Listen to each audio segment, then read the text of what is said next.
व्यक्ति दूसरे का अपमान क्यों करता है? क्या आपने कभी विचार किया है?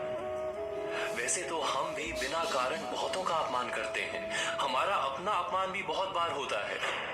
संसार का सारा व्यवहार एक दूसरे का अपमान करने पर टिका है। जैसे पति अपनी पत्नी का अपमान करता है, पिता अपनी संतानों का अपमान करता है, नौकरी देने वाला अपने नौकर का अपमान करता है, अर्थात जो भी बलवान है वो निर्बल का अपमान करता है। यदि हम शक्तिमान हैं तो अपमान के बदले में लड़ाई करते हैं, और यदि लड़ने की शक्ति नहीं होती तो हम अपमान सह लेते हैं, स्वयं को निर्बल और असहाय मान लेते हैं। हमें छोटे होने का एहसास होता है। ऐसा प्रतीत होता है जैसे हमारी आत्मा कुचली गई हो। किंतु कोई किसी का अपमान क्यों करता है? जब अपमान होता है तो मनुष्य को अपनी निर्बलता का एहसास होता है, और निर्बलता का बोध मनुष्य को कुचल देता है। वो अधिक से अधिक निर्बल बन जाता है, अत्याचार सहने की आदत सी पड़ जाती है, आत्मविश्वास का नाश हो जाता है। और जब आत्मविश्वास नहीं होता तो मनुष्य शराब और जुए जैसे व्यसनों में सुख ढूंढता है, मन से रोगी बन जाता है। आखिर किसी भी मनुष्य की ऐसी दुर्गति कोई क्यों करता है?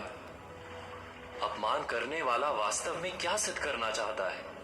कभी गहराई से विचार किया है? वास्तव में हम किसी का अपमान करते हैं उसकी निर्बलता सिद्ध करने के लिए, ये बताने के लिए कि हम अधिक शक्तिमान हैं। अर्थात वास्तव में अपमान करने वाला स्वयं अपने आप को शक्तिमान या बलवान सिद्ध करने का प्रयास कर रहा है। अपमान करने वाला हकीकत में अपनी शक्ति से आश्वस्त नहीं है, उसे अपनी शक्ति पर भरोसा नहीं है। दूसरों को चुनौती देकर वो अपनी शक्ति पर विश्वास प्राप्त करने की कोशिश करता है। क्या ये सच नहीं? जब हम किसी का अपमान करते हैं तो वास्तव में इतना ही प्रकट करते हैं कि हमें अपने बल पर भरोसा नहीं। हमें संसार एक अविरत संघर्ष प्रतीत होता है, कभी ना रुकने वाली एक जंग सी दिखाई देती है। हम अपने निकट आने वाले सभी को प्रतिद्वंदी मानते हैं, फिर वो पति या पत्नी ही क्यों ना हो। हमें निरंतर लगता है कि हमें अपनी शक्ति सिद्ध करनी होगी, अन्यथा हमारा शोषण होगा, हम किसी के गुलाम बन जाएंगे।